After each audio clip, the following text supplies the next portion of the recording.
अस्सलाम वालेकुम student. Today we learn environmental study third standard chapter number 15 our body. आज हमारा जो चैप्टर था वो एक्सप्लेनेशन हो गया था। आज हम उसके जो है वो क्वेश्चन आंसर करेंगे।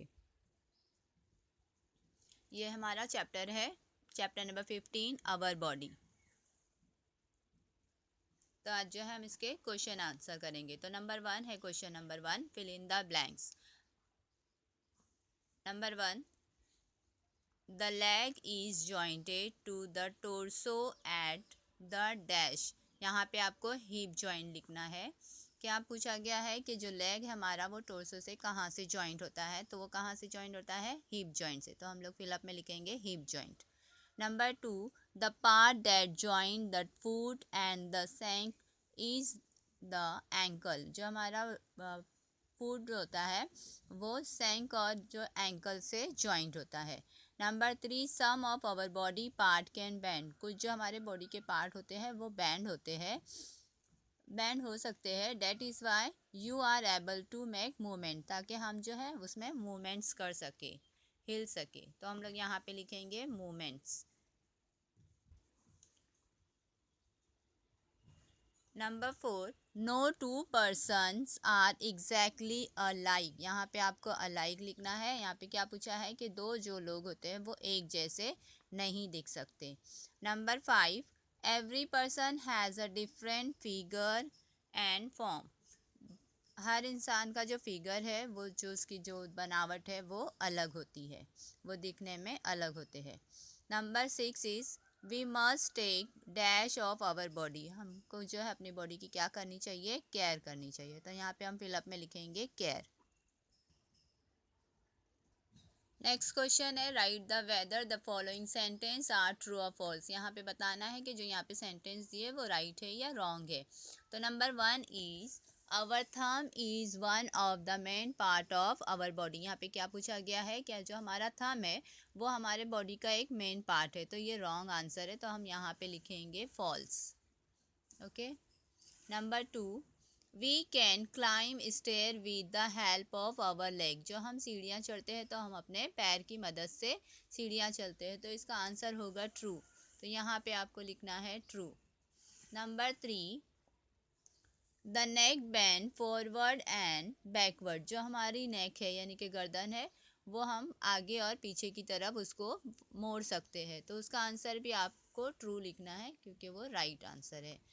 Number 4, the torso can bend only at the waist. जो टोर्सो होता है वहाँ वो सिर्फ जो है कमर यानी कि वेस्ट के पास से ही बैंड हो सकता है। तो उसका आंसर भी आपको ट्रू लिखना है। Number 5, the part that join the head to the torso is the neck. जो हमारा टोर्सो का पार्ट टोर्सो है वो हेड और जो नेक से जॉइंट होता है। तो वो आंसर भी आपका ट्रू है। Number 6, finger are part of the foot. जो हमारी ये फिंगर्स है वो हमारे पैर का हिस्सा है। तो वो आंसर आपका रॉन्ग है, तो आप यहाँ पे लिखोगे false. Number 7, arm is jointed to the torso at the hip joint. जो आर्म्स है यानी कि हमारा हाथ है वो हमारे हिप टोर्सो से हिप जॉइंट से जुड़ा हुआ है। तो आंसर में आपको फॉल्स लिखना है कि क्योंकि ये आंसर हमारा जो है वो रॉन्ग है। ठीक है। Number 8, everybody's feature of the face is same. यहाँ पे क्या पूछा गया है कि हर इंसान की बॉडी जो फेस होता है वो सेम होता है। तो उसका आंसर भी आपको यहाँ पे फॉल्स में लिखना है क्योंकि ये आंसर रॉन्ग है। There is number 9, there is no different at all in the twin sister. यहाँ पे क्या पूछा गया है कि जो ट्विंस होते हैं यानी जुड़वा होते हैं उनमें कोई भी डिफरेंस नहीं होता। तो ये आंसर भी हमारा क्या है, फॉल्स है। तो यहाँ पे हमको लिखना है false. Okay. Question number 3, answer the following question. यहाँ पे जो है क्वेश्चन दिए हुए उसके आंसर हमें लिखने हैं। Number 1, which part of the body form the torso. जो टोर्सो के जो पार्ट्स है उसके में क्या क्या चीज़ें आती है। तो आंसर में आपको लिखना है chest, abdomen and the back form the torso. Question number 2, which are the 3 parts of the arm? यहाँ पे क्या पूछा गया है कि आर्म्स के जो है वो 3 पार्ट्स कौन से हैं? तो आंसर में आप लिखोगे upper arm, forearm and hand are the 3 parts of the arms. Question number 3, which are the 3 parts of leg? Leg के कौन से 3 parts होते हैं? तो thigh, shank and foot are the 3 parts of the leg.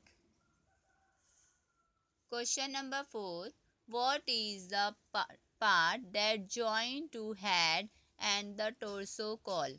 जो है head और torso को जो ज्वाइन करता है वो पार्ट्स कौन सा है? तो आंसर में आप लिखोगे neck. Neck is the part that join head and torso. जो गर्दन होती है वो हेड और टोर्सो से ज्वाइंट होती है. Number 5, what is an organ? Organ क्या है? तो आंसर में आप लिखोगे a part of the body that is use for particular purpose is called an organ.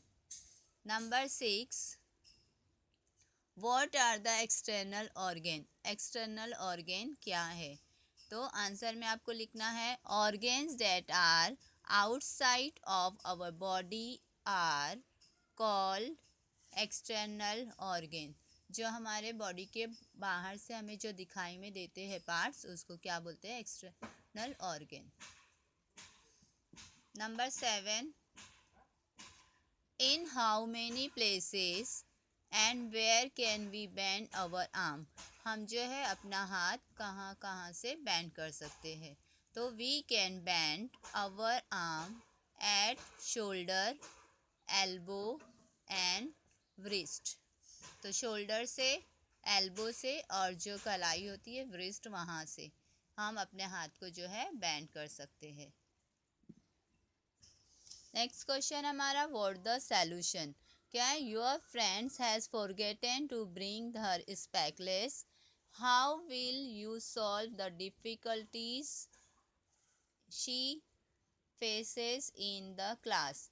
अगर आपकी कोई फ्रेंड है जो उसे अपना चश्मा लाना भूल गई है, तो उसकी जो डिफ़िकल्टी आएगी उसको आप किस तरीके से सॉल्व करोगे? तो आंसर में आप लिखोगे she may not see the writing on the board properly. तो क्या होता है, जब वो अगर अपना चश्मा भूल गई है लाने, तो उस जो बोर्ड पे जो लिखा हुआ है वो उसे साफ साफ दिखाई में नहीं देगा. I shall read it out for her. तो आप उसके लिए क्या करोगे कि वो जो बोर्ड पे लिखा हुआ है वो आप पढ़ के सुनाओगे उसे. I will also help her to take down the homework question from the board. और आप उसके लिए क्या कर सकते हो कि जो क्वेश्चन बोर्ड पे लिखा हुआ है होमवर्क का, वो आप उसे राइट डाउन करके दे सकते हो. Question number 2, think and tell. Your friends leg in a plaster cast, what difficulty will he face? अगर आपके किसी फ्रेंड्स को प्लास्टर लगा हुआ है पैर में, तो वो उसको क्या क्या डिफ़िकल्टीज फेस करनी पड़ सकती है? तो आंसर में आप लिखोगे he will find it difficult to climb up and down the stair. He may not be able to stand for a long time. Her he nor he will be able to sit properly. He cannot able to walk fast. अब उसको क्या क्या difficulty होगी कि वो सीधे से चढ़ नहीं सकता, जो सीढ़ियाँ होती है ना वो ऊपर चढ़ सकता है ना आराम से नीचे उतर सकता है. ही मे नॉट टू एबल, वो ज़्यादा देर तक अपने पैर पे खड़ा भी नहीं रह सकता है क्योंकि उसके दर्द चालू हो जाएगा. ही और वो सीधे से सीट पे बैठ भी नहीं सकता और ना ही वो फास्ट चल सकता है. अगर वो ये सारी चीज़ें करने की कोशिश करेगा तो उसका जो पेन है वो ज़्यादा होगा. ओके, अल्लाह हाफिज़.